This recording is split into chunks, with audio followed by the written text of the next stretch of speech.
Astaghfirullah. Assalamualaikum warahmatullahi wabarakatuh.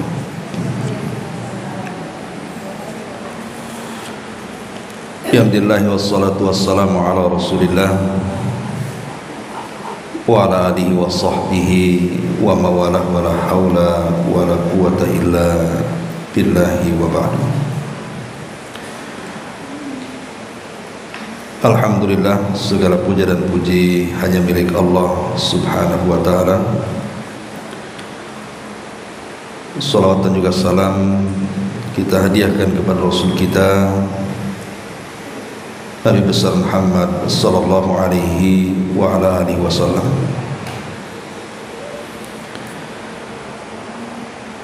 Lanjutkan kajian kita, masih membahas Kitab 175 Jalan Menuju Surga, dan kita masuk pada poin yang ke-18 tentang keutamaan majelis zikir. Baik, kita baca dulu hadisnya baru kita jelaskan. Nabi sallallahu alaihi wasallam bersabda di sini dalam hadis yang dikeluarkan oleh Imam Al-Bukhari dan Muslim, inna lillahi malaikatan yatufuna fit turuqi yaltamisuna ahla dzikri fa idza wajadu qauman yadhkuruna Allaha tanadaw halummu ila hajatikum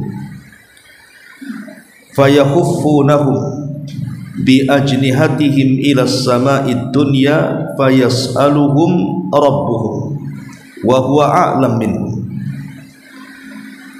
ma yaqulu ibadi yaquluna yusabbihunaka wa yukabbirunaka wa yuhammidunaka wa yumajjidunaka fayaqul hal ra'awni fayaquluna la wallahi ma ra'auka fayaqulu wa kaifa law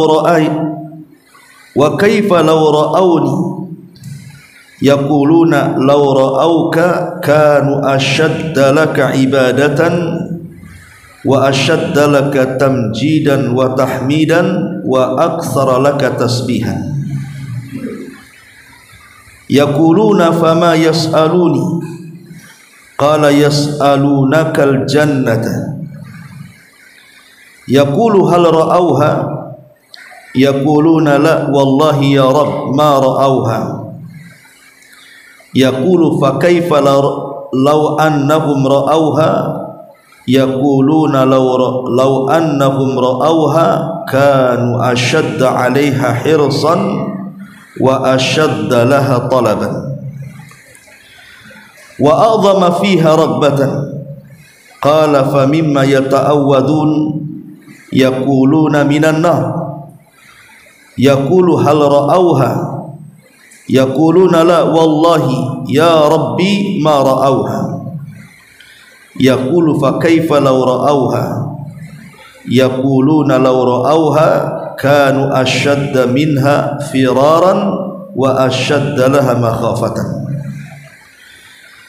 fayaqulu fa ushhidukum anni qad ghafartu lahum yaqulu malakun minal malaikati fihim fulanun laysa minhum innama jaa li hajatin qala humul julasa'u la yashqa bihim jalisuhum wa fi riwayatin li muslimin yaqulu Allahu azza wa jal wa lahu ghafartu humul qaumu la yashqa bihim jalisuhum. Sesungguhnya Allah subhanahu wa ta'ala memiliki banyak para malaikat yang berkeliling di jalan-jalan dalam rangka mencari orang-orang yang sedang berzikir. Apabila mereka menemukan satu kaum yang sedang berzikir kepada Allah, maka mereka para malaikat akan saling memanggil satu dengan yang lainnya. Kemarilah datangilah hajat-hajat kalian. Maka para malaikat itu pun datang dan menaungi mereka dengan sayap-sayapnya ke langit sampai ke langit dunia. Lalu Rabb mereka bertanya, padahal dia lebih mengetahui tentang keadaan mereka, apa yang diucapkan oleh para hamba-Ku wahai para malaikat? Maka para malaikat menjawab, mereka sedang bertasbih, mereka sedang bertakbir, mereka sedang bertahmid memuji, dan mereka sedang bertajmid memuliakan Engkau ya Rabb. Maka Allah Subhanahu wa taala berfirman, apakah mereka pernah melihatku? Maka para malaikat menjawab, demi Allah tidak ya Rabb, mereka tidak pernah melihatmu. Maka Allah berkata, bagaimana jika mereka pernah melihatku? Maka para malaikat menjawab, jika memang mereka orang-orang yang berzikir ini pernah melihatmu, pasti mereka akan sangat khusyuk beribadah kepadamu dan sangat memuliakan dan memujimu. Boleh jadi mereka juga akan sering bertasbih kepadamu. Maka Allah Subhanahu wa taala bertanya kembali, apakah yang mereka minta dariku dalam majlis itu? Maka para malaikat menjawab, mereka meminta sorga darimu. Maka Allah Subhanahu wa taala bertanya, apakah mereka pernah melihat sorga? Para malaikat mengatakan tidak ya Rabb. Maka Allah mengatakan, bagaimana jika orang-orang yang berzikir ini pernah melihat sorga? Maka para malaikat menjawab, jika mereka pernah melihat sorga, pasti mereka akan sangat berusaha untuk mendapatkannya dan untuk meraihnya, dan sangat besar keinginannya untuk mencapainya. Maka Allah berkata, dari hal apakah mereka meminta perlindungan? Maka malaikat mengatakan, mereka berlindung dari api neraka. Maka Allah bertanya, apakah mereka pernah melihat neraka? Para malaikat menjawab, demi Allah wahai Rabb, mereka tidak pernah melihatnya. Maka Allah mengatakan, bagaimana jika mereka melihat neraka? Maka para malaikat menjawab, jika mereka pernah melihatnya, pasti mereka akan sangat berusaha untuk lari dari neraka dan sangat takut terhadap neraka. Kemudian Nabi SAW melanjutkan, Allah pun berfirman, aku menyatakan persaksian kepada kalian bahwa aku telah memberikan ampunan kepada mereka karena mereka berzikir kepadaku. Ada malaikat yang berkata, ya Rabb, di antara mereka ada fulan ibn fulan, dan dia bukan bagian dari mereka. Dia datang hanya untuk sebuah keperluan saja, kemudian duduk di tengah-tengah mereka. Maka Allah Subhanahu wa taala berfirman, mereka adalah orang-orang yang berada dalam majlis, tidak akan seorang pun dari mereka akan celaka dan binasa. Dalam riwayat Muslim, Allah berfirman, aku juga telah mengampuni untuknya, mereka adalah satu kaum yang tidak mungkin tersentuh dengan sengsara dan kecelakaan. Ma'asyiral muslimat yang dimuliakan Allah Subhanahu wa taala, hadis ini menjelaskan kepada kita tentang keutamaan zikir. Bahwa di antara keutamaan zikir itu sebab terbesar akan mendapatkan ampunan Allah Subhanahu wa taala.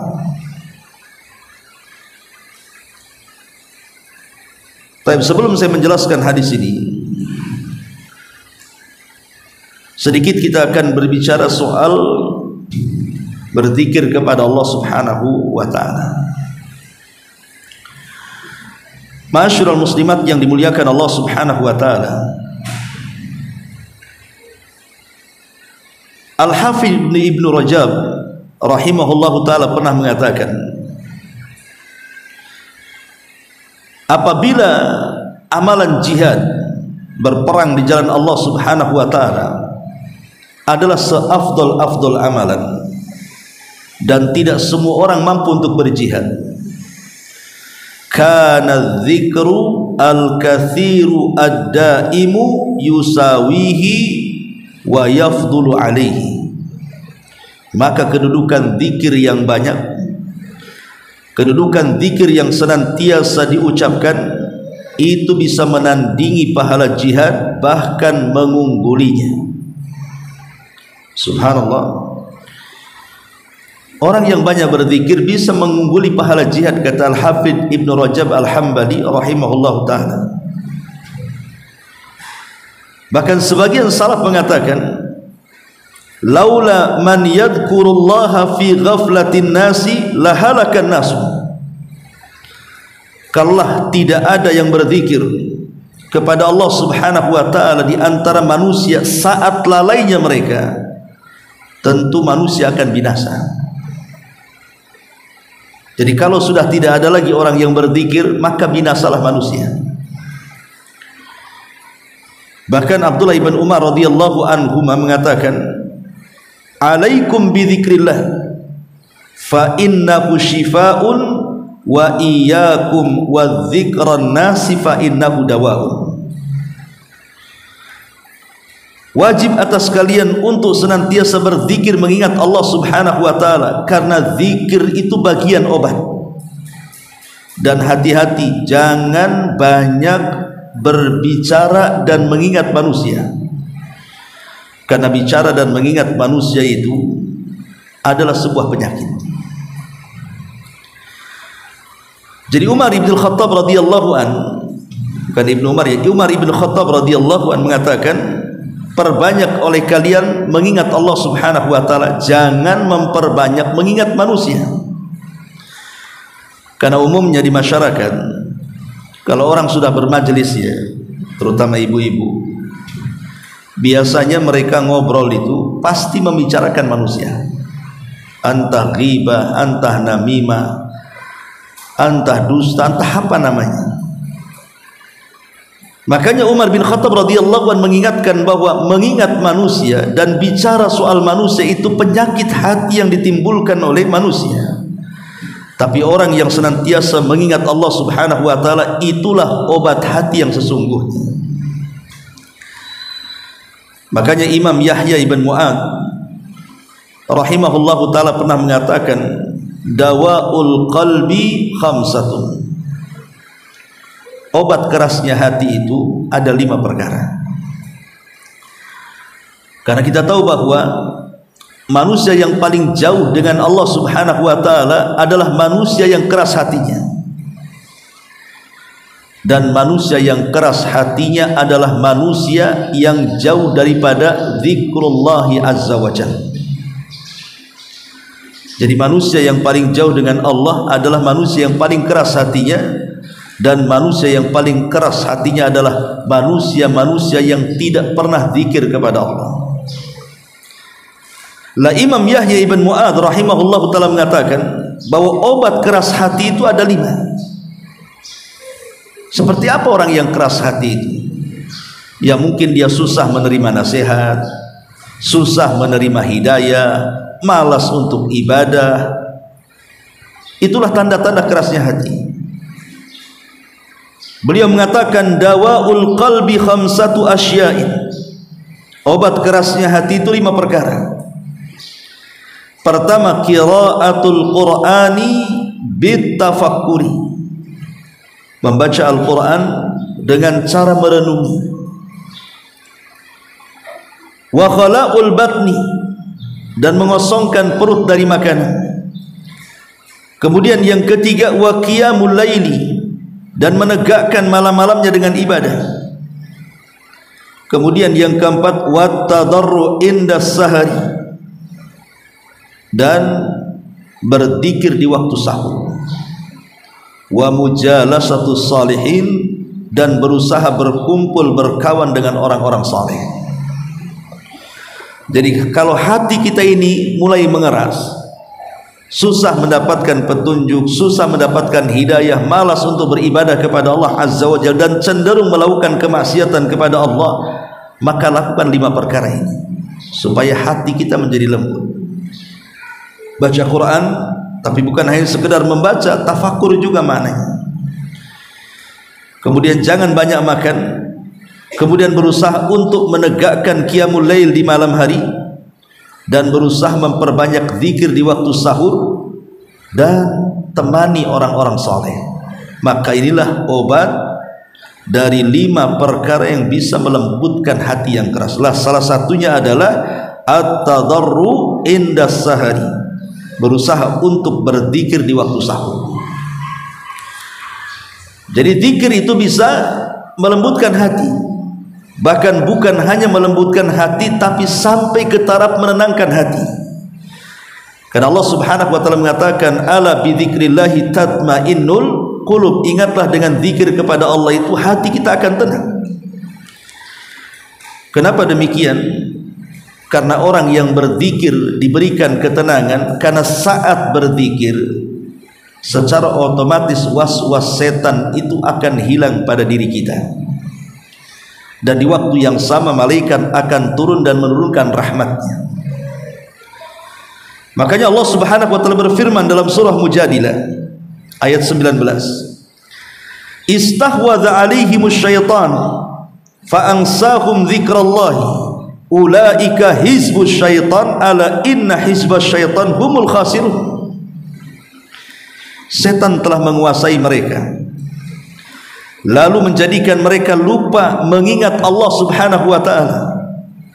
Mereka itulah golongan setan. Ketahuilah bahwa sesungguhnya golongan setan itu adalah kelompok yang akan merugi. Lihat dalam ayat ini, setan telah menguasai mereka, lalu menjadikan mereka lupa untuk berzikir kepada Allah. Berarti yang kita pahami dari ayat ini, kalau orang jarang berzikir kepada Allah, bahkan dilupakan berzikir kepada Allah, berarti dia sedang terkena was-was syaitan. Hatinya tidak akan tenang. Tapi ketika lisan dan hatinya berzikir mengingat Allah Subhanahu wa taala, maka was-was itu akan hilang dan akan timbul ketenangan. Karena manusia ini dalam kehidupan mudah was-was. Terkadang kehidupan yang belum terjadi saja sudah kita pikirkan, macam mana nasib anak saya, macam mana nasib usaha saya, macam mana nasib suami saya, dan begitu seterusnya. Belum terjadi, tapi sudah terpikir ke situ. Akhirnya setan masuk memberikan was-was kepada kita, tidak tenang hati kita. Maka berzikirlah kepada Allah Subhanahu wa taala supaya menghilangkan was-was itu. Karena kalau orang yang tidak berzikir, setan akan menguasai dan mereka menjadikan kita lupa akan mengingat Allah Subhanahu wa ta'ala. Ma'asyiral muslimat yang dimuliakan Allah Subhanahu wa ta'ala, di dalam sebuah hadis Nabi SAW bersabda, mathalul ladzi yadhkuru rabbahu wal ladzi la yadhkuru rabbah mathalul hayy wal mayyit. Jadi permisalan orang-orang yang senantiasa mengingat Rabbnya dan orang-orang yang sama sekali tidak mengingat Rabbnya, itu sama dengan manusia, satunya bangkai, satunya hidup. Bayangkan, Nabi SAW mempermisalkan orang yang berzikir dengan orang yang tidak berzikir itu sama dengan orang yang mati di antara orang hidup. Jadi kalau ibu jarang berzikir itu sama dengan bangkai berjalan, gitu maksudnya. Bahkan dalam hadis yang lain sama dengan rumah yang roboh. Orang yang tidak berzikir itu sama dengan dia tinggal di rumah yang roboh. Na'udzubillah. Ma'asyiral muslimat yang dimuliakan Allah Azza wa Jalla. Bahkan Nabi SAW mengatakan, ala unabbiukum bi khairi a'malikum wa azkaha inda malikikum wa arfauha fi darajatikum wa khairul lakum min infaqidz zahabi wal warid wa khairul lakum min an talqau aduwakum fatadribu a'naqahum wa yadribu a'naqakum. Qalu bala. Qala dzikrullahi azza wa jalla. Kata Nabi SAW, maukah kuhabarkan kepada kalian sebaik-baik amal kalian? Jadi amalan ini adalah amalan terbaik, dan amalan ini bisa membersihkan kalian di hadapan Rabb kalian, Dan amalan ini bisa mengangkat derajat-derajat kalian di sorga di sisi Allah Subhanahu wa ta'ala. Dan amalan ini lebih baik dibandingkan infak dengan semua emas dan peraknya. Dan amalan ini lebih baik dibandingkan engkau berjumpa dengan musuh, engkau bunuh musuh, atau engkau dibunuh musuh. Kemudian sahabat heran, kok ada satu amalan pahalanya banyak sekali. Jadi amalan ini kalau ibu lakukan, pertama, amalan ini adalah sebaik-baik amalan. Yang kedua, bisa membersihkan di hadapan Allah. Yang ketiga, bisa mengangkat derajat kita di hadapan Allah. Yang keempat, lebih baik daripada seluruh emas dan perak ketika diinfakkan. Dan juga lebih baik daripada jihad yang membunuh atau dibunuh, mati syahid. Jadi sahabat mengatakan, amal apa itu?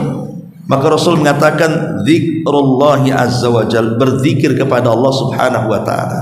Begini Bu ya, zikir ini amalan yang paling ringan, berbeda dengan amalan-amalan yang lainnya. Dia tidak terikat dengan waktu, dia tidak terikat dengan tempat. Semua orang bisa melakukannya, baik ibu ketika safar ataupun mukim, baik ibu ketika sehat ataupun sakit, baik ketika ibu dalam posisi sedang sibuk ataupun sedang istirahat. Dan bisa dilakukan anak-anak, laki-laki, perempuan, dewasa, orang tua, semua bisa melakukannya. Apa itu? Zikir. Zikir kan amalan mudah, bisa dilakukan ibu sambil duduk, sambil baring, sambil jalan, sambil lari, naik kendaraan, naik motor. Pokoknya ibadah ini bisa dilakukan di mana saja, kapan saja, di tempat manapun. Tetapi kalau kita lihat keutamanya luar biasa, di mana kita akan diberikan banyak keistimewaan di dalam hadis ini.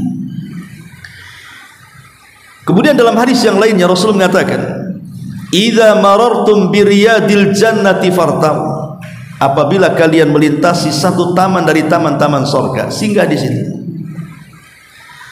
Kemudian Rasul ditanya, "Ya Rasulullah, wa ma riyadul jannah?" Rasul, taman surga itu apa?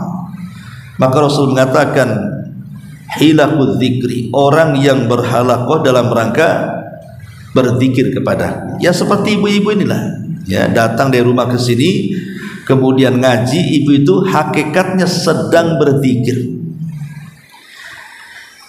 Dan ketika kita berusaha untuk mendekat kepada Allah Subhanahu wa ta'ala dengan zikir kita, maka Allah Subhanahu wa ta'ala pasti akan melindunginya. Ingat sebuah hadis, kata Nabi SAW ketika ada 3 orang yang datang ke masjid Nabi.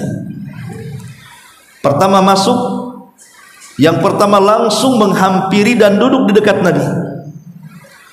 Kemudian yang kedua masuk tetapi tidak mau duduk di dekat Nabi, justru jauh-jauh dari Nabi. Yang satunya tak jadi masuk kemudian pulang. Nabi tahu, maka Rasul mengatakan, maukah kuhabarkan kepada kalian tentang 3 manusia yang baru saja terjadi, katanya. Kemudian Rasul mengatakan, adapun yang pertama yang masuk dalam masjid kemudian mendekat Rasul sallallahu alaihi wasallam karena dia mencari keistimewaan zikir dengan mendekat kepada Rasul, maka Allah Subhanahu wa taala akan melindunginya.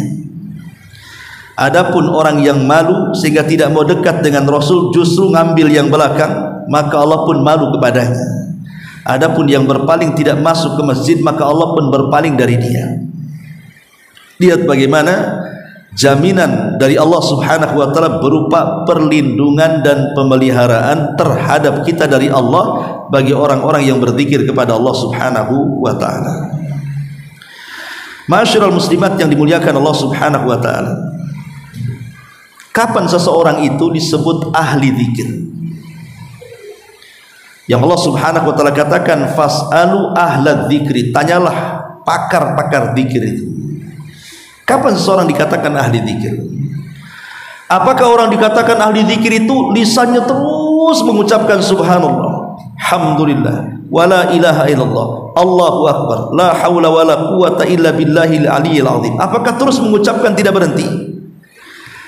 Kalau itu yang dimaksud, tidak ada manusia yang bisa menjadi ahli zikir, kan? Siapa yang kuat 1 hari 1 malam dia bertasbih? Pasti ada bosannya juga, apalagi lagi sariawan, kan itu ya. Malas kita ngomong. Rupanya mendapatkan predikat ahli zikir itu tidak harus seseorang berzikir dari pagi sampai pagi lagi. Lalu bagaimana caranya? Pertama, pendapat Abdullah ibn Abbas radhiyallahu anhuma. Pendapat Abdullah ibn Abbas radhiyallahu anhuma, kalau ibu melakukan zikir di 4 tempat dan ibu dawamkan, maka ibu termasuk ahli zikir. Apa 4 tempat itu?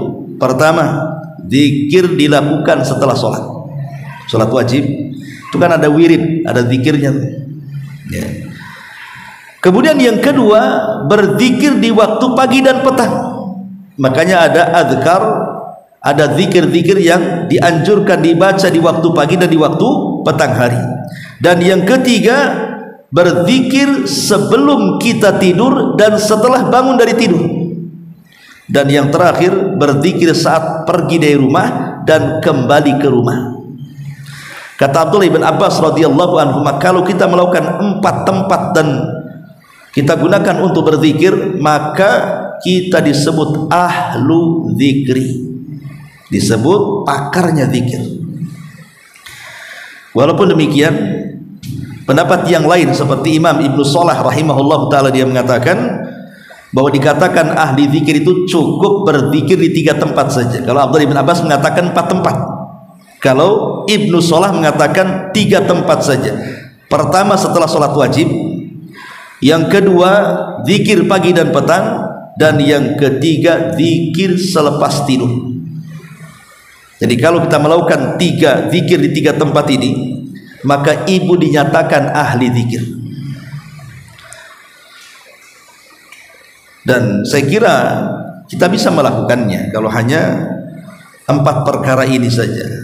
Cuman yang mendorong kita ini melakukan atau tidak itu kan karena malas saja sebenarnya. Kalau kita paksakan untuk berzikir, maka insya Allah kita bisa berzikir. Taib ma'asyiral muslimat yang dimuliakan Allah Subhanahu wa taala. Kembali kepada hadis yang kita bicarakan di sini. Jadi Allah Subhanahu wa taala setiap hari itu mengirim para malaikat, menugaskan para malaikat untuk terbang ke sana kemari. Apabila kemudian malaikat-malaikat yang tidak tahu jumlahnya kecuali Allah itu melihat ada satu majelis, kayak kita inilah majelis ilmu namanya. Majelis ilmu juga disebut majelis zikir, sama. Majelis ilmu ya majelis zikir gitu. Maka para malaikat yang menemukan ibu duduk di majelis zikir ini, maka mereka akan memanggil teman-teman dari para malaikatnya. Akhirnya mereka pun bertumpuk-tumpuk seperti ini malaikatnya dengan sayapnya sampai ke langit dunia, langit yang pertama. Maka saat kemudian malaikat itu berjibun di situ dari bawah sampai ke atas sampai ke langit pertama, jadi Allah Subhanahu wa taala ingin bertanya apa yang dilakukan malaikat itu. Pada Allah pasti sudah tahu sebenarnya. Tidak mungkin Allah tidak tahu. Allah sudah tahu, tapi Allah sengaja bertanya, wahai para malaikat, ada apa kau di situ? Kenapa engkau ini bertumpuk-tumpuk di situ? Maka malaikat mengatakan, ya Rabb, kami sedang mengelilingi ahli zikir. Kami sedang mengelilingi dengan sayap kami ahli zikir. Dan mereka senantiasa menyebut namamu, memuji namamu, bertasbih untukmu, dan begitu seterusnya. Makanya Allah Subhanahu wa taala mengatakan, apakah mereka melakukan itu pernah melihat aku? Kata malaikat, tidak ya Allah. Kata Allah, bagaimana kalau mereka melihat aku? Maka malaikat mengatakan, oh kalau mereka sampai melihatmu ya Allah, tentu mereka akan gigih lagi dalam berzikir gitu. Enggak melihat saja sudah ahli zikir, bagaimana pula melihatkan itu. Kemudian Allah Subhanahu wa taala mengatakan, setelah mereka berzikir di majelis itu, lalu apa yang mereka kehendaki? Maka malaikat mengatakan mereka menghendaki adanya balasan surga. Maka Allah mengatakan, apakah mereka pernah melihat surga? Malaikat menjawab tidak. Bagaimana kalau seandainya mereka melihat surga? Maka malaikat mengatakan, oh kalau mereka sampai melihat surga, tentu mereka akan semangat lagi beribadah kepadamu ya Rabb. Kemudian Allah Subhanahu wa taala mengatakan kepada para malaikat, lalu apa yang mereka takutkan yang harus berlindung? Maka malaikat mengatakan mereka takut masuk neraka. Kemudian Allah bertanya, apakah mereka pernah melihat neraka? Maka para malaikat mengatakan tidak. Kemudian Allah mengatakan, bagaimana kalau melihat neraka? Maka kalau sampai melihat neraka, justru mereka akan semakin lari dari neraka. Menunjukkan di sini apa? Bahwa orang-orang yang berzikir itu istimewa luar biasa, karena didoakan oleh para malaikat dan disaksikan oleh Allah Subhanahu wa taala. Tiba-tiba adalah seorang sahabat yang lain bertanya kepada Rasul, bagaimana kalau seandainya di dalam majelis itu, anggaplah di sini nih, di dalam majelis ini ada orang yang ikut duduk di situ, padahal dia hanya sekedar melaksanakan hajatnya, bukan karena ingin duduk di majelis ilmu. Umpamanya ibu punya kawan, cari di rumah tidak ada, kata si bapak, oh dia sedang ngaji di Puskopkar. Akhirnya kawan ibu datang mencari ibu di Puskopkar, karena sudah ngaji ikut duduk pula di situ. Kan tidak ada keinginan ngaji kan, dia hanya berhajat sama seseorang. Tapi karena yang seseorang dicari itu sedang ngaji, ya terpaksa ikut ngaji dia. Macam mana orang yang terpaksa duduk di majelis taklim dan dia tidak berkehendak ngaji, hanya ingin memenuhi hajat dan kebutuhannya saja. Maka Nabi SAW mengatakan, humul kaum la yashqa jalisuhum. Mereka adalah sebuah kaum yang teman duduknya tidak mungkin mencelakakan mereka. Dan Allah katakan, sungguh aku telah ampuni dosa-dosanya. Coba bayangkan, orang yang tidak sengaja saja duduk di majelis ilmu, boleh jadi umpamanya ibu pergi kemana atau sholat di masjid mana ketika sedang safar, tiba-tiba setelah ibu salam, kok ada pengajian di masjid itu? Ya ibu duduklah dengerin, padahal ibu kan bukan orang situ, ibu sedang safar saja kan itu. Apakah orang yang tidak ada maksud untuk duduk di majelis ilmu, di majelis zikir itu juga mendapatkan pahala seperti orang yang berniat duduk di majelis ilmu? Maka lewat riwayat ini, ya mereka juga dapat pahala, di mana mereka juga akan diampuni dosa-dosanya oleh Allah Subhanahu wa taala, dan juga mereka adalah kaum yang teman-temannya tidak mungkin mencelakakan kepadanya. Dan ini keagungan dan keistimewaan zikir kepada Allah Subhanahu wa taala. Kalau yang tidak sengaja duduk saja dapat pahala besar, macam mana dengan orang yang niat datang untuk duduk di majelis ilmu? Tentu lebih besar lagi pahalanya. Dan itu mafhum mukhalafahnya. Baik, masyarul muslimat yang dimuliakan Allah Subhanahu wa taala, sedikit kita akan mengenal tentang fadilah atau manfaat zikir. Kenapa kita harus banyak berzikir? Pertama, bahwa zikir itu menjadikan Allah menurunkan ketenangan dan rahmatnya secara abadi. Jadi zikir itu membawa ketenangan dan menurunkan rahmat Allah Subhanahu wa taala kepada kita. Mana dalilnya? Nabi SAW mengatakan, majtama'a qaumun fi baiti min buyutillah yatluna kitaballah wa yatadarasunahu bainahum illa nazalat alaihimus sakinah wa ghasyiyatuhumur rahmah wa hafathumul malaika wa dzakarallahu fi man indah. Kata Nabi SAW, tidaklah seseorang itu berkumpul di salah satu daripada rumah-rumah Allah alias masjid, mereka membaca Quran, mereka mempelajari Al-Quran, kecuali kata Rasul, Allah akan turunkan ketenangan, Allah akan turunkan rahmat di tempat itu. Jadi Allah Subhanahu wa taala berjanji akan menurunkan rahmatnya, akan menurunkan ketenangannya, dan para malaikat akan berdatangan kemudian mengepak-ngepakkan sayapnya. Dan Allah yang ada di langit berbangga dengan kita yang ada di majelis itu, kemudian Allah disebut-sebut nama kita dan dipuji malaikat yang ada di atas sana.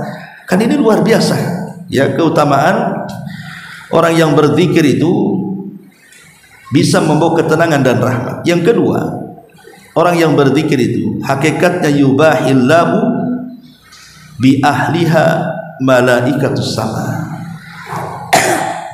Jadi kalau ibu banyak berzikir, itu akan membanggakan Allah Subhanahu wa taala dan akan menyebut-nyebut kita di hadapan makhluk yang ada di atas sana. Tergantung zikir kita. Kalau zikir kita ya diam-diam saja dalam diri kita, maka Allah pun akan menyebut kita dalam hatinya. Tapi kalau kita bisa berzikir di tengah-tengah manusia yang tidak sedang berzikir, anggaplah umpamanya ibu ke pasar. Tidak semua orang yang ke pasar itu kan berzikir. Ya ada yang berzikir tapi kebanyakan tidak berzikir. Ibu sambil belanja ke pasar itu ibu baca dari rumah subhanallah walhamdulillah wala ilaha illallah Allahu akbar la haula wala quwata illa billah, atau zikir yang lainnya lah menyebutkan nama-nama Allah Subhanahu wa taala. Maka Nabi SAW mengatakan, aku akan ampuni dosa-dosanya. Jadi orang-orang yang seperti ini akan diampuni dosa-dosanya, kemudian Allah akan membanggakan kita di hadapan para malaikat yang ada di langit sana. Ini yang kedua. Yang ketiga, bahwa majelis zikir bisa menggantikan keburukan menjadi kebaikan. Kata Nabi SAW, majalasa kaumun majlisan yadhkuruna Allah azza wa jal fihi fayakumun hatta yuqala lahum qumu qad ghafara Allahu lakum wa baddalat sayyiatikumul hasanat. Tidaklah sebuah kaum bermajlis kemudian berzikir kepada Allah sampai kemudian mereka lelah dan berdiri. Maka saat berzikir Allah Subhanahu wa taala berfirman dan mengatakan, berdirilah kalian karena kalian kaum yang sudah diganti keburukan kalian dengan kebaikan dan aku ampuni dosa-dosa kalian. Jadi semata-mata ibu datang ke sini nih, contohnya di pengajian atau di pengajian mana saja lah, datang ke sini kemudian mendengarkan pengajian sejam atau 30 menit, kemudian ibu pulang, maka Allah akan katakan, berdirilah, pulanglah kalian karena dosa kalian sudah diampuni satu, yang kedua kesalahan kalian sudah diganti dengan kebaikan. Hanya semata-mata duduk di majelis ilmu, coba ya. Walaupun dia tidak punya hajat di situ, hanya duduk saja sudah dapat ampunan dan keburukan kita dihapuskan. Kemudian juga ahli zikir adalah ahlul karam yaumal qiyamah, di mana Nabi SAW mengatakan dalam hadis qudsi, saya'lamu ahlul jam'il yauma min ahlil karam. Faqila man ahlul karam ya Rasulullah? Qala ahlu majalisiz zikri fil masajid. Allah berfirman, dan sungguh manusia di padang mahsyar itu akan mengetahui siapa di antara manusia itu yang suka memberi dan siapa di antara manusia yang bakhil dalam memberi. Kemudian Rasul mengatakan, adapun mereka orang-orang yang suka memberi, mereka kebiasaannya adalah karena suka duduk di majlis-majlis ilmu di dalam masjid. Nah, ini juga termasuk keutamaan berzikir kepada Allah Subhanahu wa taala. Baik, masyarul muslimat yang dimuliakan Allah Subhanahu wa taala, Abdullah bin Mas'ud radhiyallahu anhu mengatakan, ma min rajulin yanam, tidaklah seseorang itu tertidur, la yadhkurullaha azza wa jalla, sebelum tidur dia tidak pernah berzikir, main tidur saja. Apa yang terjadi? Illa bala syaitan fi udhunihi, kecuali setan akan datang dalam tidurnya dan mengencingi kedua telinganya. Wa waimullahi laqad fa'ala bisahibikumul lailata. Jadi Ibnu Mas'ud radhiyallahu ingin mengatakan bahwa orang yang jarang berzikir itu akan diganggu oleh setan.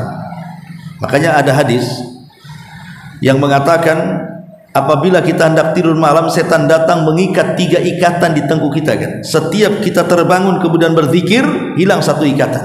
Kemudian kita berwudu, hilang 2 ikatan. Kemudian kita sholat, hilang 3-tiganya. Dan itu salah satu keutamaan zikir, bisa memecah tali yang mengikat tengkuk seseorang saat tidur yang diikat oleh setan.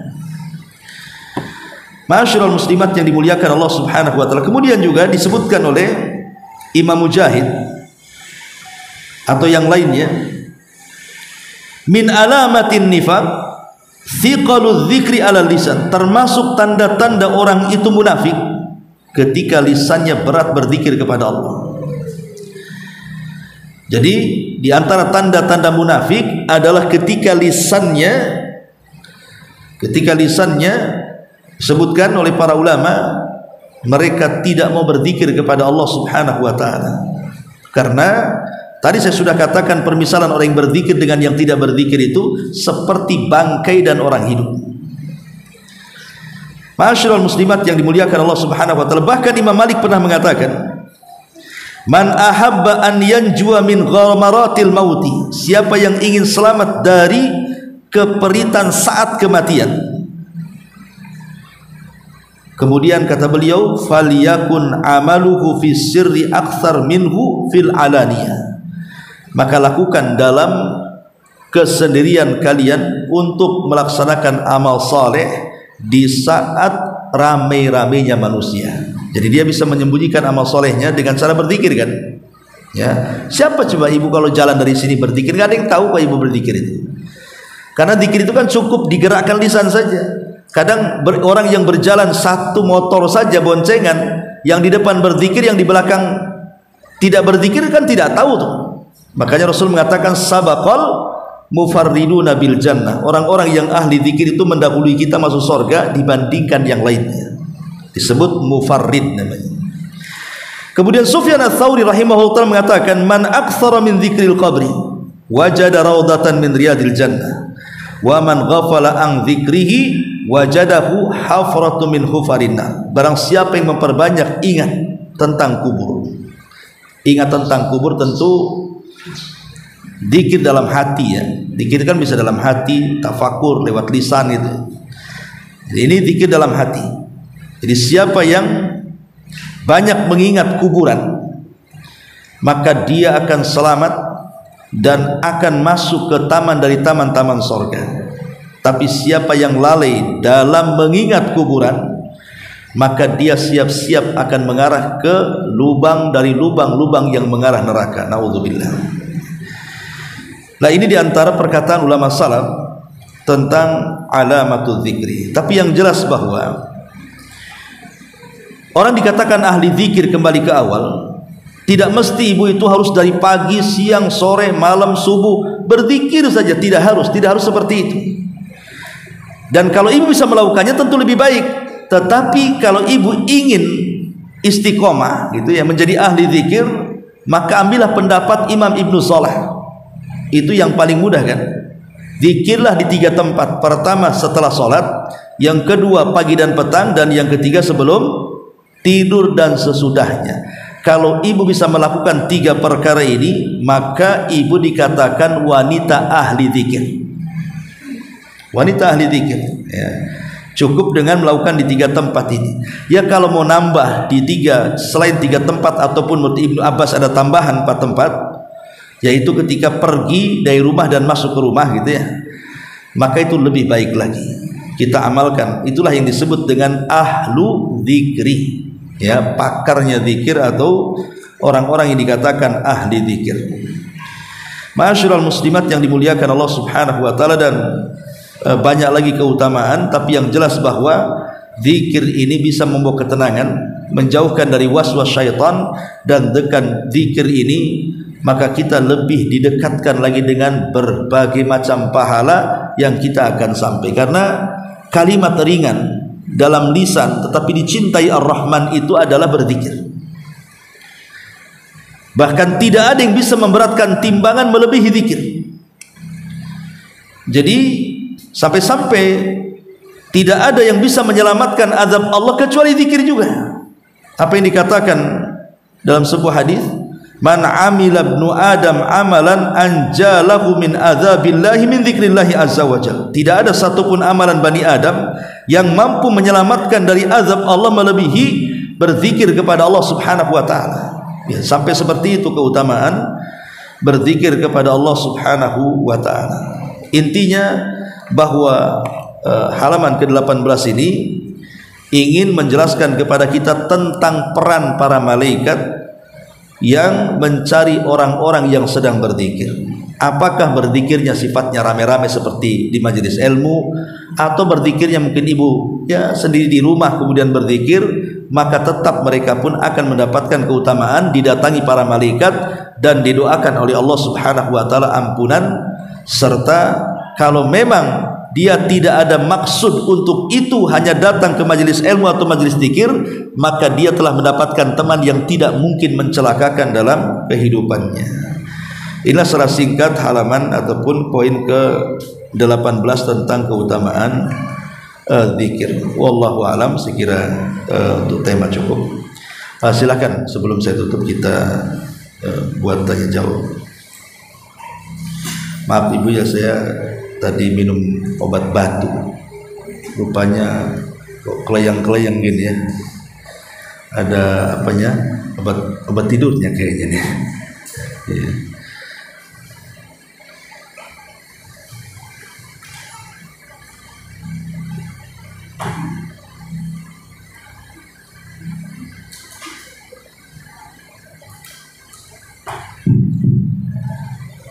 Bismillah. Assalamualaikum Ustaz. Iya, waalaikumsalam. Di perjalanan yang awal tadi Ustaz katakan yang tidak ceritanya seseorang yang ketika sesuatu belum terjadi kepada dirinya, hal itu masih jauh akan terjadi pada dirinya, terus seseorang itu mengingat atau mempersiapkan, maka dikatakan dia seperti terkena was-was setan ya Ustaz. Iya. Nah, terus mana perbedaan was-was setan dengan ketika seseorang mempersiapkan segala sesuatunya agar dia tidak merepotkan dirinya sendiri? Contoh, ketika dia punya niat anaknya itu ingin sekolah yang lebih tinggi, tentu dia menabung dan mempersiapkan ke depannya. Atau seseorang mau berumah tangga, si anak itu mempersiapkan ke depannya. Itu kan hal yang belum terjadi juga Ustaz. Apakah yang demikian itu dijadikan dikatakan juga dengan sebagai was-was setan? Iya, alhamdulillah. Jadi Nabi SAW pernah mengajarkan doa kepada Abu Umamah Al-Ansari radhiyallahu anhu ketika beliau diliputi dengan masalah dan beratnya hutang yang melilitnya. Maka kata Nabi SAW, ya Abu Umamah, maukah ku ajarkan doa kepadamu yang kalau kau baca di pagi dan sore hari maka Allah akan hilangkan kebingunganmu dan Allah akan lunasi hutang-hutangmu. Maka Abu mengatakan, tentu wahai Rasul. Lah salah satu petikan doa itu, Allahumma inni a'udzubika minal hammi wal hazani. Ya Allah, aku berlindung kepadamu dari al-ham.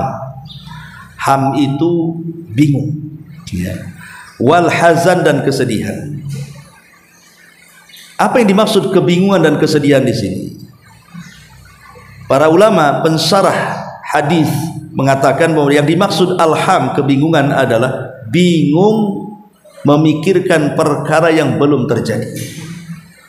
Adapun sedih, memikirkan perkara yang sudah terjadi. Itu bedanya. Kalau sedih itu biasanya yang sudah terjadi. Kita pikirkan dulu punya suami kemudian meninggal, akhirnya keingat suaminya, menangis kan gitu ya. Atau mencari-cari barang gitu ya, nggak ketemu-ketemu, kemudian terduduk nangis. Itu kan perkara yang sudah berlalu tuh. Atau ditinggal mati orang-orang yang dicintainya. Jadi sedih itu tentang perkara yang sudah berlalu, tapi bingung itu perkara yang belum terjadi. Kalau orang kemudian sampai stres, sampai bingung, sampai akhirnya kemudian melalaikan dirinya dengan Allah Subhanahu wa ta'ala, maka buat apa bingung menghadapi yang belum terjadi? Toh belum terjadi kok ya, belum terjadi itu maksudnya macam mana ini ke depannya. Kita tidak tahu apa yang terjadi besok. Sebagaimana kita tidak sebagaimana kita tidak mungkin mengulang sesuatu yang sudah berlalu, maka kita juga tidak mungkin mendapatkan apa yang akan terjadi besok. Yang memungkinkan ya hari ini yang kita jalani lah. Itu mungkin tuh, jelas tuh ya. Maka jangan pernah bingung gara-gara memikirkan perkara yang belum terjadi. Tapi kalau mempersiapkan segala sesuatu untuk masa depan, ya tidak ada masalah. Dia kan tak bingung. Kan masalahnya dia bingung, akhirnya melalaikan dia dari zikir. Saking stres akhirnya ndak sholat, ya kan? Stres nggak pernah hadir di majelis ilmu. Ah, itulah terkena was-was di situ.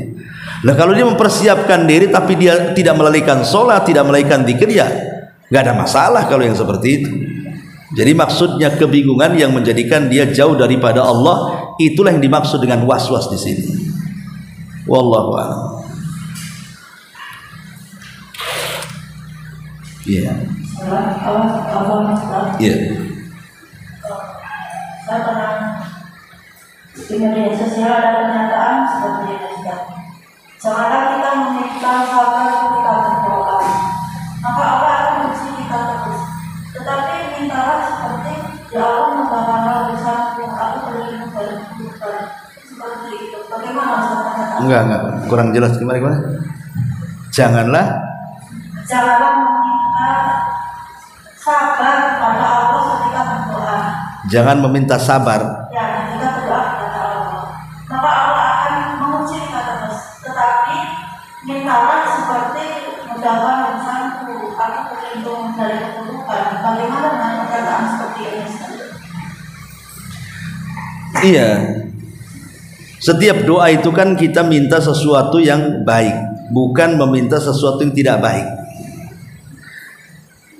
Meminta agar dimudahkan urusannya memang ada riwayatnya. Allahumma yassirni wa la tu'assirni. Ya Allah mudahkan, jangan kau persulitkan, begitu hadisnya. Ya.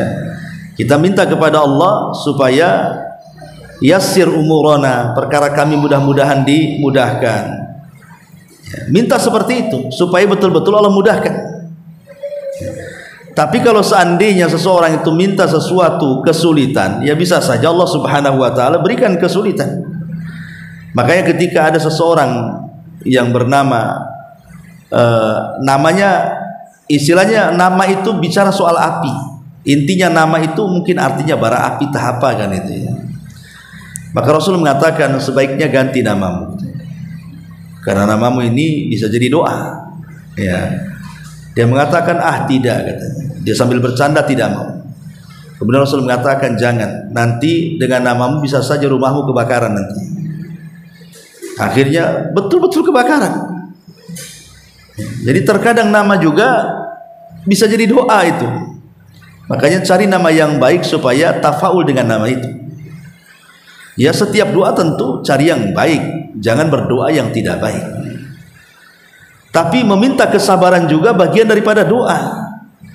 Ya, maksudnya supaya sabar di sini seperti umpamanya doanya siapa itu tentara Talut ketika melawan Jalut. Yang disebutkan dalam Al-Quran itu bahwa dia meminta agar sabar gitu di dalam menghadapi musuh. Kan tidak ada masalah. Boleh kita meminta agar saya sabar ketika menghadapi orang tua, sabar menghadapi anak, sabar. Tidak ada masalah saya kira. Apa salahnya ya berdoa mengatakan seperti itu, ya Allah berikan kesabaran kepada saya. Ibu ini udah lagi masalah dengan suami nih, maunya ngomong aja ngomel kan, nanti masalah ini, akhirnya Allah berikan kesabaran, sabar ya Allah berikan, nggak masalah kan, apa masalahnya? Ya. Tentang apa yang dibaca itu, Allahu a'lam, itu riwayat atau apa itu, sebuah hadis atau apa, nggak tahu asal usulnya ya, hanya baca di medsos atau kata orang. Itu seperti mengubah cara kita berdoa. Ya sekarang berdoa itu kan lihat konteksnya. Ya mungkin kalau yang dimaksud bahasa ya, cari bahasa yang lebih tepat gitu mungkin ya iya saja, bisa saja dimasukkan akal gitu ya. Tapi berdoa meminta kesabaran pun ada asarnya. Bahkan Quran sendiri yang menjelaskan tentang bolehnya kita berdoa dengan meminta sabar. Apakah kemudian karena kita minta sabar nanti diuji oleh Allah? Enggak minta sabar pun diuji oleh Allah. Ibu enggak minta sabar, tetap diuji. Karena ujian itu sebuah kepastian. Di dunia itu orang hidup pasti diuji, dan mungkin enggak diuji. Kalau enggak diuji di surga lah, baru enggak ada ujian. Wallahu a'lam. Wa ya.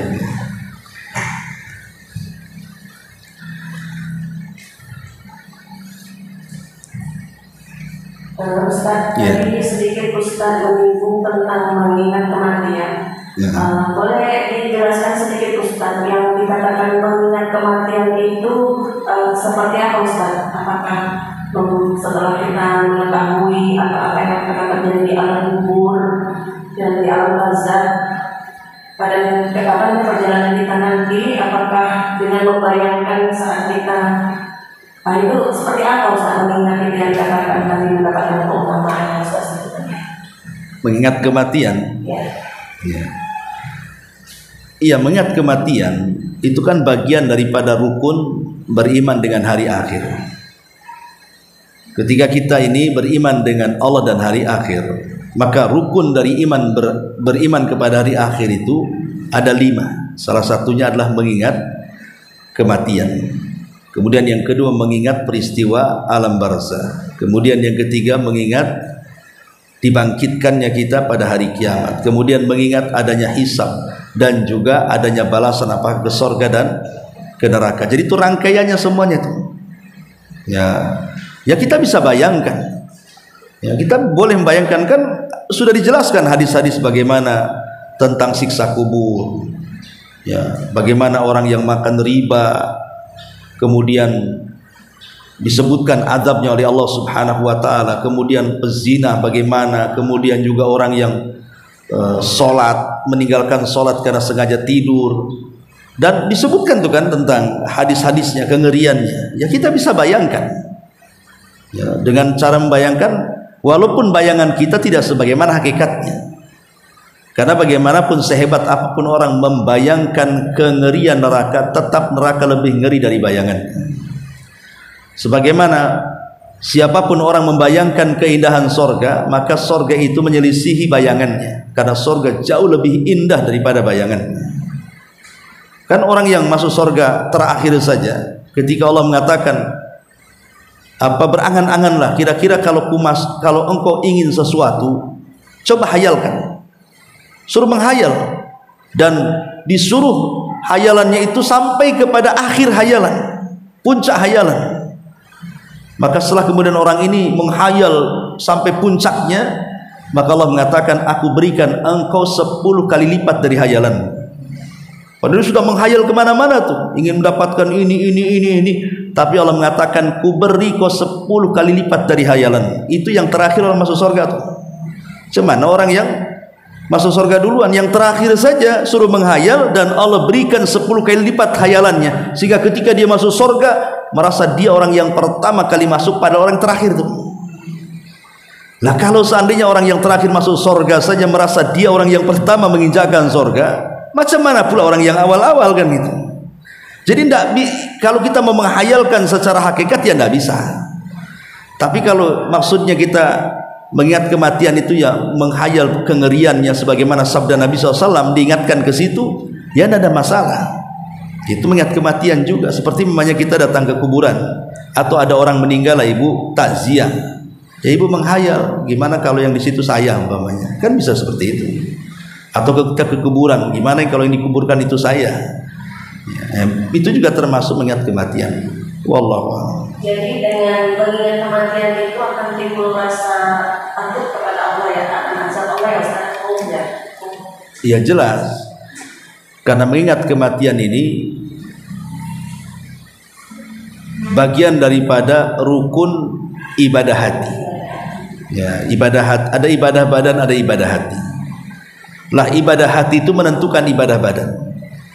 Dan ibadah hati itu ada rukunnya. Lah salah satu rukunnya adalah perasaan cinta, perasaan takut, dan perasaan harap, gitu ya.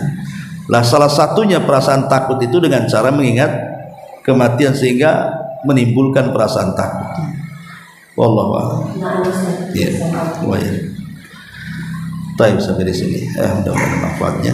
Subhanallah bihamdika, asyhadu an la ilaha illa anta, astaghfiruka wa atubu ilaik.